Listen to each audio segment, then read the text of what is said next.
இன்றைக்கி ஒரு ஹெல்த்தியான பிரேக்ஃபாஸ்ட் ரெசிபி தாங்க. ராகி களியும் எள்ளு சட்னியும். ஃபஸ்ட்டு எள்ளு சட்னிக்கு ஒரு பேனில் 1 டம்ளர் அளவுக்கு 100 கிராம் பிடிக்கிற அளவுக்கு சுத்தம் பண்ண கருப்பு எள் எடுத்திருக்கேன். 2 to 3 மினிட்ஸ் நல்லா ட்ரை ரோஸ்ட் பண்ணிங்கன்னா வெடிக்கும்.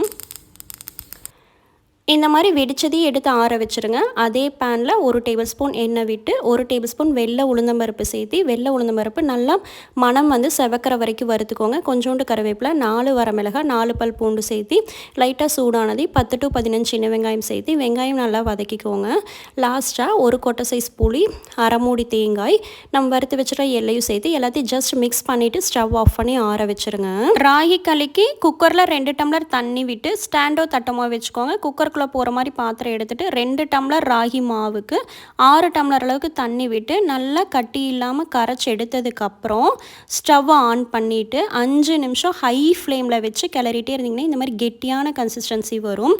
பச்சை தண்ணியில் கையை நினச்சி சைடெல்லாம் கரெக்ட் பண்ணி விட்டுட்டு தட்டை வச்சு மூடி 6 விசில் விட்டுக்கோங்க. நம்ம வறுத்து வச்சுருக்கிற எள்ளு சட்னிக்கு ஆறுனதுக்கப்புறம் கொரகொரப்பாக அரைச்சிட்டு 1/4 டம்ளர் தண்ணி சேர்த்து நல்லா நைஸாக அரைச்சிக்கோங்க. இந்த மாதிரி இருக்கணும். இட்லி, தோசை, ராகி களி, ஒயிட் ரைஸ்க்கு சூப்பராக இருக்குங்க இந்த எள்ளு சட்னி.